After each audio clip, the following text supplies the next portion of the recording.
Esta es la historia que nunca te contaron y que no vas a olvidar.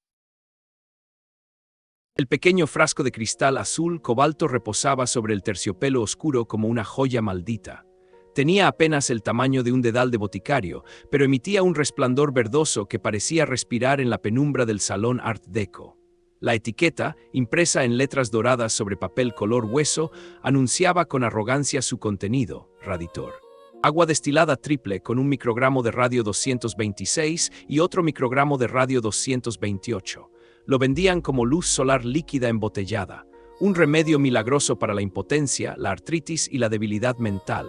Lo recetaban médicos de verdad, con diploma de verdad, en consultorios de verdad. Y dentro de aquel inocente frasco había suficiente radiación para matar a cualquiera que lo bebiera con regularidad. En los años 20 de los Estados Unidos de América, la gente no podía tener suficiente. Lo bebían en fiestas, lo regalaban en Navidad, lo mezclaban con champán, brindaban con él. Y mientras brindaban, el radio iba bajando por sus gargantas, atravesaba la mucosa del estómago, entraba en el torrente sanguíneo y empezaba a hacer lo único que el radio sabe hacer cuando encuentra un hueso humano: instalarse para siempre. En una cena de gala celebrada en Nueva York a finales de 1928, un hombre alto y apuesto con smoking de seda levantó uno de aquellos pequeños frascos azules y lo alzó hacia la araña de cristal como si fuese una copa de vino raro. Se llamaba Eben M.C. Burney Beers. Era presidente de la A.M. Beers Company, una de las mayores productoras de hierro forjado del país. Había sido atleta de Yale, campeón amateur de golf de los Estados Unidos, miembro de todos los clubes de caballeros de Pittsburgh. Tenía dinero, influencia y un cuerpo que él creía indestructible. Esa noche, ante los ojos divertidos de banqueros, industriales y esposas enjolladas, bebió el contenido del frasco de un solo trago.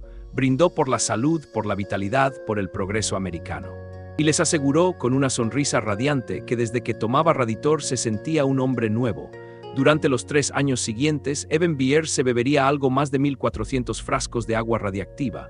1 al día, a veces 2, a veces 3. Les enviaba cajas enteras a sus amigos, le daba frascos a sus caballos de carreras, y a todo el que quisiera escucharlo le repetía la misma frase: «Me siento magnífico». En 1931, en una sala de exploración en penumbra, un médico sostenía una radiografía contra la pantalla luminosa. La imagen era inexplicable. La mandíbula inferior, esa pieza ósea tan densa y tan dura que debería haber resistido cualquier golpe, aparecía acribillada de agujeros oscuros como un panal de abejas vaciado. Los dientes caían solos. El maxilar superior se había hundido sobre sí mismo. En el cráneo se adivinaban zonas donde el hueso parecía haberse disuelto sencillamente desde dentro. El paciente era Eben Beers. Para entonces ya había perdido casi toda la mandíbula. Un cirujano tuvo que retirarle lo que quedaba, pedazo a pedazo. El cerebro le estaba desarrollando abscesos por la radiación interna. Pesaba apenas 40 kilos. El día que un investigador de la Comisión Federal de Comercio viajó a tomarle declaración, Beers apenas podía articular palabra. El investigador escribiría después en su informe que jamás, en toda su carrera, había visto nada tan espantoso. Y en la primera página del Wall Street Journal, pocos meses después, aparecería uno de los titulares más famosos de la historia del periodismo americano. El agua con radio funcionaba de maravilla hasta que se le cayó la mandíbula. Para entender cómo la sociedad más próspera del mundo acabó bebiendo veneno radiactivo en frascos con lazo de regalo, hay que retroceder hasta una noche de París, finales del año 1898. En un laboratorio húmedo y mal iluminado de la Rue Heliomond, una mujer polaca de ojos serios removía con una espátula de madera varias toneladas de pechblenda, el mineral más pesado y oscuro que jamás había pasado por sus manos. Llevaba meses hirviendo, filtrando, precipitando, cristalizando. Tenía las manos quemadas, tenía los pulmones irritados, dormía 3 horas. Se llamaba Marie Curie. Esa noche, cuando por fin consiguió aislar una minúscula cantidad de un elemento nuevo, apagó la lámpara del laboratorio y se sentó en la oscuridad junto a su marido Pierre. Sobre la mesa de madera, un platillo de cristal contenía una pizca de polvo, y aquel polvo brillaba con una luz suave, azul verdosa, hermosa y pacífica. Marie Curie lloró aquella noche.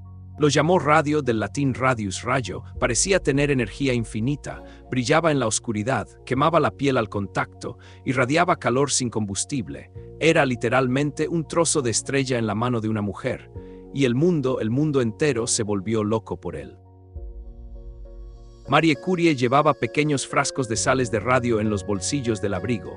Los sacaba en los cafés para enseñárselos a los amigos, como quien enseña una joya. Tenía una muestra luminiscente en la mesilla de noche porque le gustaba quedarse dormida mirando cómo brillaba. Aquella luz suave, dulce, casi íntima, fue la última cosa que vieron sus ojos cada noche durante años. Nadie imaginaba el precio. Marie Curie moriría en 1934 de anemia aplásica, con la médula ósea destruida por la radiación que ella misma había descubierto. Sus cuadernos de laboratorio, sus muebles, incluso su libro de recetas de cocina, siguen hoy almacenados en cajas forradas de plomo en la Biblioteca Nacional de Francia. Los visitantes que quieren consultarlos deben firmar un descargo de responsabilidad y ponerse equipo de protección.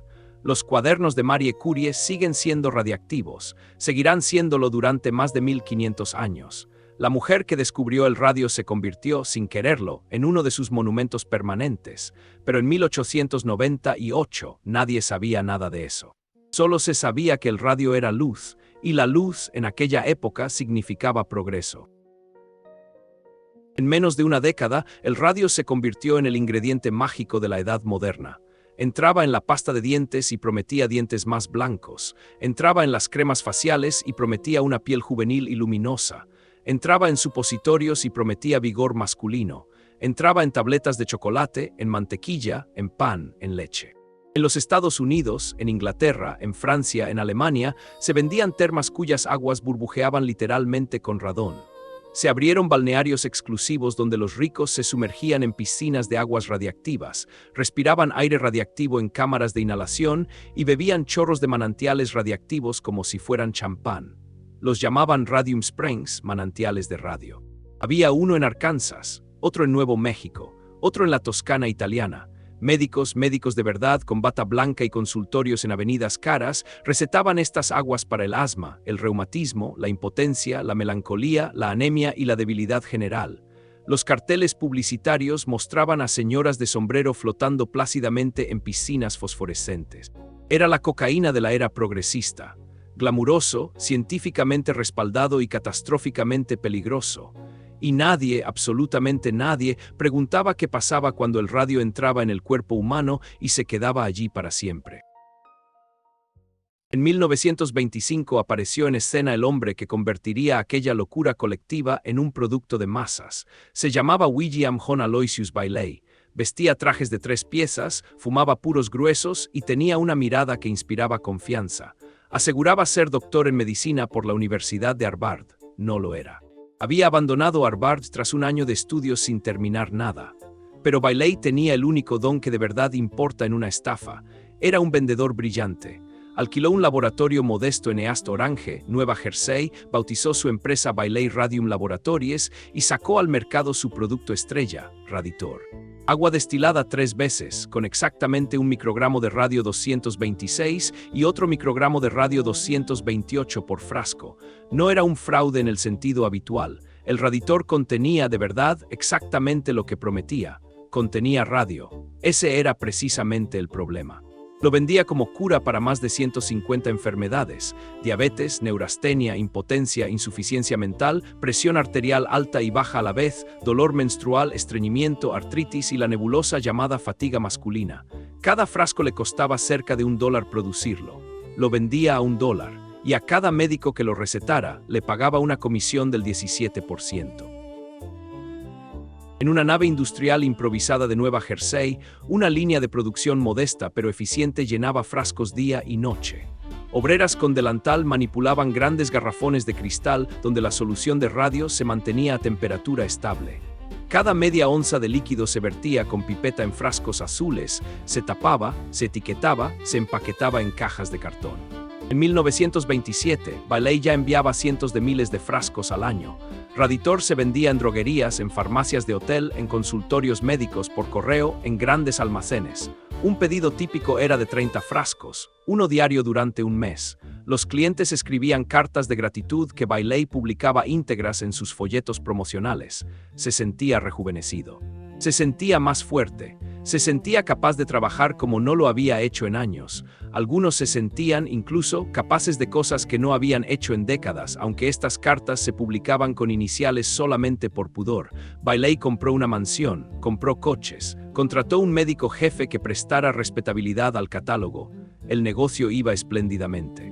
Y cada cliente que escribía una carta agradecida tenía ya, sin saberlo, el radio instalado en los huesos, emitiendo partículas alfa en silencio, destruyendo tejido hematopoyético de dentro hacia afuera. La genialidad diabólica de Raditor era precisamente su autenticidad. El mercado americano estaba inundado de patentes fraudulentas, tónicos que decían contener radio pero que en realidad eran agua mineral coloreada o a lo sumo una insignificancia de uranio. Esos competidores no hacían daño a nadie. Bailey, en cambio, era un hombre honrado de manera perversa. El Raditor contenía de verdad lo que la etiqueta prometía, y eso lo convertía en infinitamente más letal que los fraudes. Un médico respetable de Manhattan, en su consulta de caoba con certificados enmarcados en la pared, podía mirar a su paciente a los ojos, entregarle un frasco azul y decirle con sinceridad: «Este medicamento contiene radio auténtico del mejor laboratorio americano». Y el paciente, confiado, se lo bebía. El médico cobraba su comisión. El paciente se sentía bien durante unos meses, porque el radio produce al principio una falsa sensación de euforia y calor interno. Luego empezaban los dolores sordos, los dientes que se aflojaban sin motivo, el cansancio permanente, y para entonces el radio ya no se podía sacar. Estaba depositado en cada hueso del cuerpo, con una vida media de 1600 años. Mientras Bailey se enriquecía en Nueva Jersey, los primeros avisos ya estaban escritos, no en revistas médicas, no en informes oficiales, estaban escritos en los cuerpos de mujeres jóvenes. En las fábricas de relojes luminosos de Orange, Nueva Jersey, de Waterbury, Connecticut, y de Ottawa, Illinois, cientos de chicas de entre 15 y 25 años pintaban a mano las esferas y las agujas de los relojes de pulsera con una pintura mágica llamada un dark. Una mezcla de radio y sulfuro de zinc que brillaba sola en la oscuridad. El trabajo exigía precisión milimétrica. Para conseguir la punta fina, las encargadas les enseñaban a humedecer el pincel en los labios, pintar una cifra, humedecerlo otra vez, pintar la siguiente. Una y otra vez, 8 horas al día. Les decían que la pintura era absolutamente inocua. Algunas chicas, por diversión, se pintaban los dientes para sorprender a sus novios en la oscuridad. Se pintaban las uñas. Se pintaban botones de la blusa. Salían por la noche y brillaban, literalmente, como luciérnagas. Los chicos del pueblo las llamaban las chicas fantasma, y empezaron a morir, primero la primera, luego 4 más, luego docenas. Las mandíbulas se les deshacían, los dientes se les caían enteros, con hueso y todo, y la empresa decía que era sífilis. El fenómeno recibió un nombre médico que por sí solo resume toda una época: Radium How, mandíbula de radio. El radio, una vez ingerido, imita al calcio en el metabolismo y se deposita en los huesos. Ahí, en silencio, bombardea el tejido con partículas alfa. La mandíbula, por su constante irrigación sanguínea y por el ajetreo mecánico de la masticación, es el primer hueso en ceder. El hueso se vuelve hueco, como coral muerto. Los dientes pierden su anclaje y se caen. Aparecen abscesos que no cicatrizan. El hueso muerto se astilla, se parte, se desprende en fragmentos por la boca. Las chicas de los relojes escupían pedazos de su propio maxilar en el pañuelo. Las primeras en acudir a los dentistas eran rechazadas con diagnósticos de sífilis, de infecciones dentales, de cualquier cosa menos lo que realmente era. Los abogados de las empresas, astutos, pagaban a forenses para que certificaran que las muertes se debían a enfermedades venéreas. Las familias enterraban a sus hijas con la vergüenza añadida de una calumnia. Tuvieron que pasar años de activismo, autopsias secretas y juicios casi imposibles para que el mundo aceptara la verdad. El radio mataba. Pero mientras las obreras morían en silencio, los ricos seguían brindando con Raditor. En revistas como Collier's, Vogue y The Saturday Evening Post, los anuncios de productos con radio llenaban páginas enteras con ilustraciones alegres, familias sonrientes, madres dándole a sus hijos agua radiactiva en el desayuno, ejecutivos que tras su frasco matutino de Raditor salían a conquistar Wall Street. Había anuncios que prometían, literalmente, una cura para los muertos vivientes. Toda aquella publicidad maquillaba con tipografía Art Deco y colores dorados una realidad sencilla. Mucha gente estaba pagando para meterse radio en el cuerpo. El público confiaba en el radio como una generación posterior confiaría en los antibióticos. Parecía la panacea definitiva, la solución universal a todos los males humanos. Mientras las fábricas de Nueva Jersey enterraban en silencio a sus chicas fantasma, los caballeros de Pittsburgh brindaban con agua luminosa en sus clubes. Y de todos aquellos caballeros confiados, ninguno bebió más, ni con más entusiasmo, ni con consecuencias más espectaculares que un campeón de golf de 50 años, vástago de una de las grandes fortunas del acero americano, llamado Eben M.C. Burney Beers. Eben Beers era la encarnación de lo que los Estados Unidos creían ser en los años 20. Rico, atlético, bien vestido, confiado. Había nacido en 1880 en Pittsburgh, hijo de Alexander M.C. Burney Beers, fundador de la A.M. Beers Company, líder nacional en tubería de hierro forjado. Estudió en Yale, donde brilló en atletismo y en el equipo de golf. En 1906 ganó el Campeonato Amateur de los Estados Unidos, el torneo de golf amateur más prestigioso del país. En 1907, su empresa familiar facturaba millones. En sociedad era conocido por sus fiestas, por sus caballos de carreras, por su don de gentes y por un apetito juvenil que parecía no disminuir con los años. A los 47 seguía luciendo el tipo de un atleta. Tenía casa en Pittsburgh, casa de verano en Long Island, palco en el Metropolitan, socio en todos los clubes que importaban. Era en todos los sentidos la aristocracia americana. Y entonces, en un viaje rutinario en 1927, ocurrió algo pequeño, casi insignificante, que cambiaría para siempre su vida. Se cayó de la litera de un tren. Volvía de ver el partido de fútbol americano Harvard contra Yale en un coche cama Pullman, con el lujo discreto de los años 20. Paneles de caoba, cortinas de terciopelo, lámparas de cristal tallado.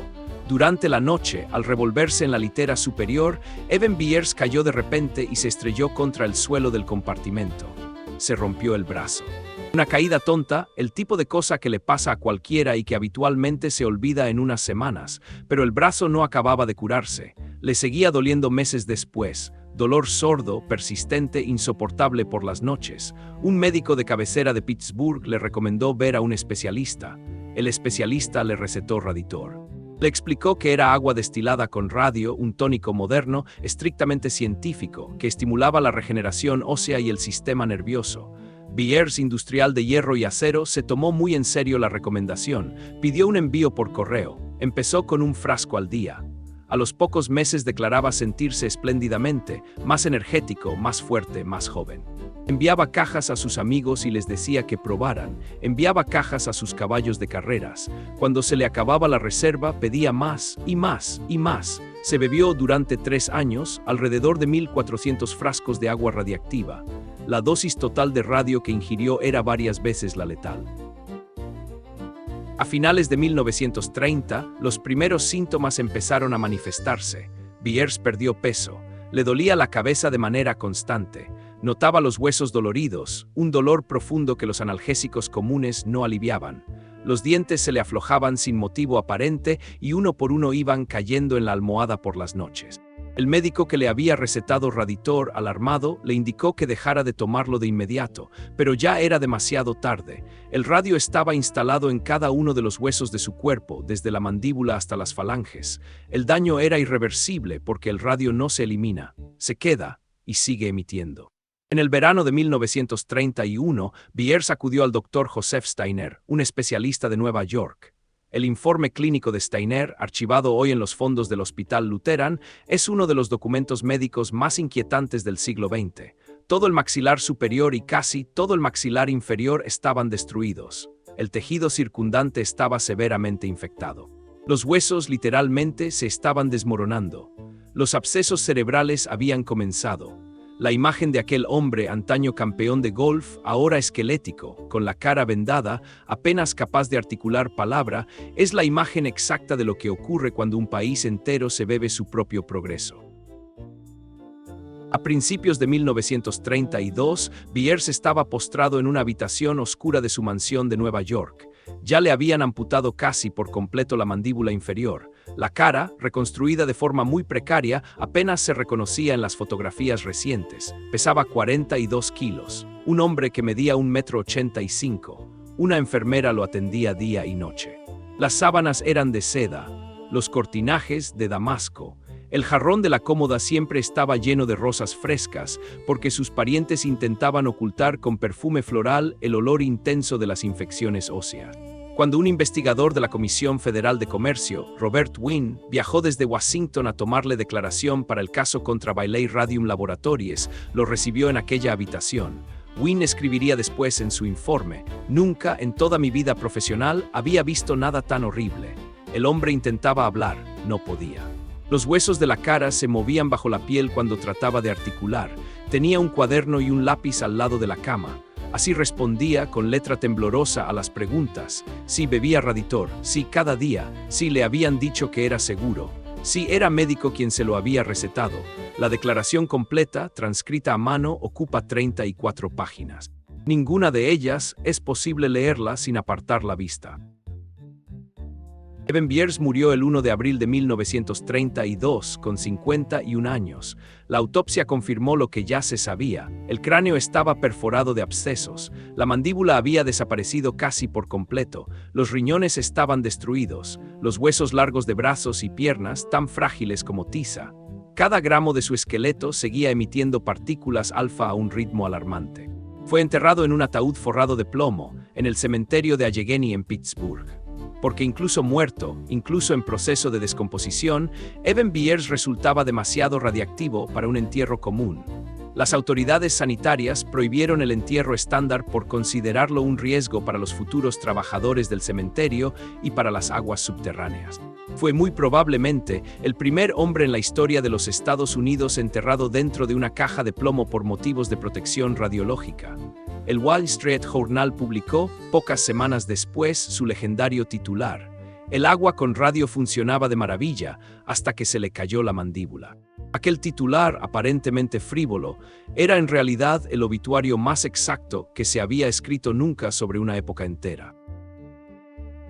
La muerte de Eben Byers tuvo consecuencias inmediatas, porque Byers era rico, era famoso, era uno de los hombres más conocidos de Pittsburgh. Su caso llegó a todos los periódicos y a todas las reuniones de consejo de administración del país. Si a él, con sus mejores médicos, con su mejor vida, con sus mejores recursos, le había pasado algo así, ¿qué les estaría pasando a los miles de americanos anónimos que también bebían Raditor? La Comisión Federal de Comercio actuó por fin. William Bailey fue citado, interrogado y obligado a retirar Raditor del mercado en 1932. Pero Bailey era escurridizo. Cerró Bailey Radium Laboratories y abrió otra empresa. Sacó al mercado hebillas de cinturón radiactivas que, según decía, curaban la impotencia irradiando directamente las zonas íntimas. Sacó almohadas radiactivas. Sacó pulseras radiactivas. Siguió ganando dinero durante años. Moriría en 1949 de un cáncer de vejiga. La autopsia de Bailey reveló que su propio cuerpo estaba, literalmente, contaminado de radio. El estafador había consumido tanto de su propio veneno que su esqueleto seguía siendo radiactivo décadas después. En el cementerio, su tumba clicaba exactamente igual que la de Byers. Y mientras tanto, en los tribunales y en los pasillos del Congreso, una nueva historia empezaba a escribirse. La historia de las obreras que mucho antes que Byers ya habían sido destruidas por la misma pintura luminosa. Si has llegado hasta aquí, suscríbete al canal, porque te prometo que lo peor aún no ha pasado. Las chicas de los relojes luminosos llevaban años muriendo en silencio. Desde 1917, cuando la United States Radium Corporation abrió su fábrica en Orange, Nueva Jersey, hasta mediados de los años 30, más de 4.000 mujeres jóvenes habían sido empleadas en las fábricas de pintura radiactiva del noreste y medio oeste de los Estados Unidos. Las primeras en caer fueron las de Nueva Jersey, luego las de Connecticut, luego las de Illinois. En 1927, 5 mujeres de Orange demandaron a la empresa. Los periódicos las llamaron las Radium Girls, las chicas del radio. Aparecieron en los juzgados con la mandíbula vendada. Una en silla de ruedas, incapaz ya de sostenerse en pie. Otra sin voz porque el hueso del paladar se le había deshecho. Frente a ellas, una muralla de abogados corporativos en traje oscuro, entrenados para ganar cualquier caso. Los abogados de la empresa defendieron lo indefendible con tal frialdad que incluso los periodistas más cínicos se incomodaron. Argumentaron, entre otras cosas, que aquellas mujeres estaban muriendo de sífilis y no del radio. La estrategia era clara: desacreditar a las víctimas, convertirlas en prostitutas ante los ojos del público y así exonerar a la empresa. Pero las chicas del radio resistieron, con sus cuerpos deshaciéndose, acudieron juicio tras juicio, y ganaron. La sentencia del caso de las Radium Hills se convirtió en un punto de inflexión en la historia del derecho laboral americano. Por primera vez, un tribunal reconoció que un trabajador tenía derecho a demandar a su empresa por enfermedad profesional, incluso cuando la empresa alegara desconocimiento del riesgo, incluso cuando la enfermedad hubiera tardado años en manifestarse, incluso cuando la empresa hubiera cerrado entretanto. Cada norma de seguridad industrial que existe hoy en cualquier fábrica americana, y por extensión en gran parte del mundo, tiene entre sus raíces los labios envenenados de aquellas chicas. Su sacrificio silencioso abrió paso a la ley de compensación al trabajador, al uso obligatorio de dosímetros en industrias de radio, a los primeros reglamentos federales sobre materiales radiactivos y, eventualmente, a la creación de la Comisión de Energía Atómica. Pero el precio fue terrible. La mayoría de las Radium Hills murieron antes de cumplir los 40 años. Algunas no llegaron a los 30. Sus tumbas, repartidas entre pequeños cementerios de Nueva Jersey, Connecticut e Illinois, siguen hoy emitiendo radiación medible. Un heiger acercado a la lápida de Grace E. Ferrier, la primera en demandar, todavía clica. 100 años después, el radio sigue cantando desde debajo de la tierra su canción silenciosa. En 1938, 6 años después de la muerte de Eben Byers, el Congreso de los Estados Unidos aprobó la Food, Drug and Cosmetic Act. Fue la respuesta política directa a la era del radio. Por primera vez en la historia americana, la Food and Drug Administration obtenía poder real para exigir pruebas de seguridad antes de que un medicamento pudiera comercializarse. Antes de esa ley, cualquiera podía lanzar al mercado cualquier producto, con cualquier ingrediente, con cualquier promesa. Después de esa ley, nació el régimen moderno de control farmacéutico. Cada pastilla que hoy te recetan ha sido examinada gracias, en parte, al sacrificio de Eben Byers y de las chicas del radio. Cada estudio clínico, cada prospecto, cada autorización de la FDA, cada ensayo doble ciego, tiene como antepasado directo un frasco azul de Raditor. Es una herencia ambigua, porque el precio que pagó la sociedad para aprender que no se debe beber radio fue la destrucción lenta de miles de cuerpos, ricos y pobres, hombres y mujeres, anónimos y famosos. La lección quedó escrita en el hueso. La lección quedó escrita en titulares, y la lección, aunque dolorosa, por fin quedó aprendida. En 1965, 33 años después de la muerte de Byers, un grupo de científicos del Massachusetts Institute of Technology, dirigidos por el Dr. Robley Evans, obtuvieron un permiso insólito. Les autorizaron a exhumar el cadáver de Eben Byers para estudiar los efectos a largo plazo de la ingestión masiva de radio. Una tarde gris en el cementerio de Allegheny en Pittsburgh, una excavadora levantó lentamente el ataúd forrado de plomo de su fosa. Los trabajadores llevaban trajes protectores. A un lado, sobre una mesa plegable, varios contadores Geiger empezaron a clicar a medida que el ataúd emergía. Cuando abrieron la caja, incluso a través del plomo, las lecturas eran asombrosas. Los huesos de Eben Byers, después de más de 3 décadas bajo tierra, seguían emitiendo partículas alfa a un ritmo alarmante. Cada costilla era un pequeño reactor nuclear. Cada vértebra, cada fémur, cada falange seguía irradiando como el primer día. Los científicos tomaron muestras, midieron, fotografiaron. El cuerpo fue devuelto a su tumba con instrucciones estrictas de no volver a tocarlo. Eben Byers seguiría siendo radiactivo durante 1600 años más. La vida media del radio 226 no pide permiso, no conoce lecciones, no hace luto. Hoy, si te paseas por el cementerio de Allegheny en Pittsburgh, puedes encontrar la lápida sobria de granito que marca el lugar donde descansa Eben M.C. Burney Byers. No hay placa grande, no hay monumento llamativo. Solo su nombre, las fechas 1880 y 1932 y el escudo familiar. Si te acercas con un contador Geiger moderno, todavía clica. La radiación del radio atrapado en sus huesos sigue filtrándose milimétricamente a través del plomo del ataúd, a través de la tierra, hasta el aire. 90 y tantos años después, su tumba sigue siendo medible. Lo será durante otros 15 siglos. En Nueva Jersey, en Connecticut, en Illinois hay decenas de tumbas parecidas. Pertenecen a las obreras de los relojes luminosos. Todas ellas clican. El cementerio de Rosedale, en Orange, tiene un pasillo entero que los investigadores llaman extraoficialmente la Avenida del Radio.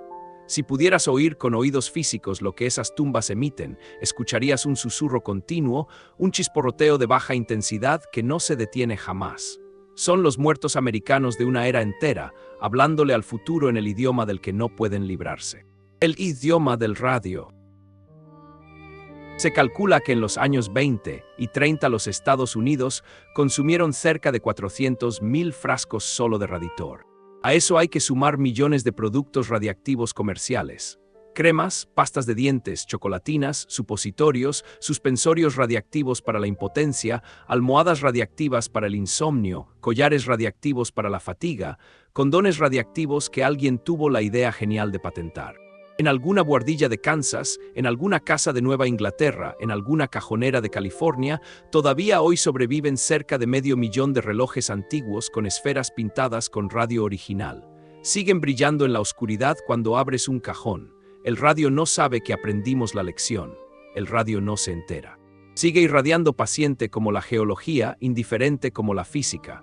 En museos industriales del país, bajo urnas blindadas y con cartelitos explicativos, sobreviven algunos frascos originales de Raditor, el cristal azul, la etiqueta dorada, la promesa de luz solar líquida, todavía clican. Cada frasco, aún cerrado, delata la presencia del radio que contiene desde hace 100 años y que seguirá conteniendo durante más de 1000. Los museos los muestran como reliquias de una época en que un país entero confundió la luz con la salud y pagó por ello el precio de sus propios huesos. Evan Beers bebió radio porque le habían dicho que era medicina. Las chicas de los relojes se pintaron los labios con radio porque les habían dicho que era pintura segura. Marie Curie dormía junto a una muestra de radio porque le parecía bonita. Los lectores del Saturday Evening Post daban agua radiactiva a sus hijos en el desayuno porque los anuncios prometían vitalidad. Nadie era estúpido. Nadie era temerario. La gente de los años 20 no era menos inteligente que nosotros. Simplemente confió en lo que su época llamaba ciencia, confió en sus médicos, confió en sus periódicos, confió en sus empresas, confió en que la modernidad solo podía ser buena porque era moderna. Bebieron el veneno porque brillaba. Creyeron en la ciencia porque sonaba a magia. Y solo se detuvieron cuando al millonario se le cayó la mandíbula, no cuando las obreras morían en barracas de Nueva Jersey. Esa es la verdadera enseñanza de la era del radio. No es que confiar en la ciencia sea malo. Es que cada generación tiene su propia luz radiactiva embotellada, su propio remedio milagroso, su propio Raditor envuelto en papel bonito y respaldado por la autoridad del momento. Y cuando miramos atrás, nos reímos de los ingenuos que se bebían agua luminosa. Pero ellos, en 1928, habrían apostado cualquier cosa que nosotros, 100 años después, haríamos lo mismo con algún producto equivalente. Y probablemente tendrían razón. En una vitrina del Museo Industrial de Washington, bajo un cristal blindado, un frasco azul de Raditor descansa todavía intacto, inofensivo solo en apariencia. Dentro, el radio sigue emitiendo. No sabe que la guerra ha terminado, no sabe que ya nadie lo bebe, sigue radiando paciente, mineral, indiferente, y esperando por si acaso algún distraído alguna vez vuelve a abrirlo. Algunas lecciones están escritas en hueso, y algunos huesos no dejan nunca de enseñar. Si te ha gustado este contenido, suscríbete, no te pierdas las historias que nadie se atreve a contar.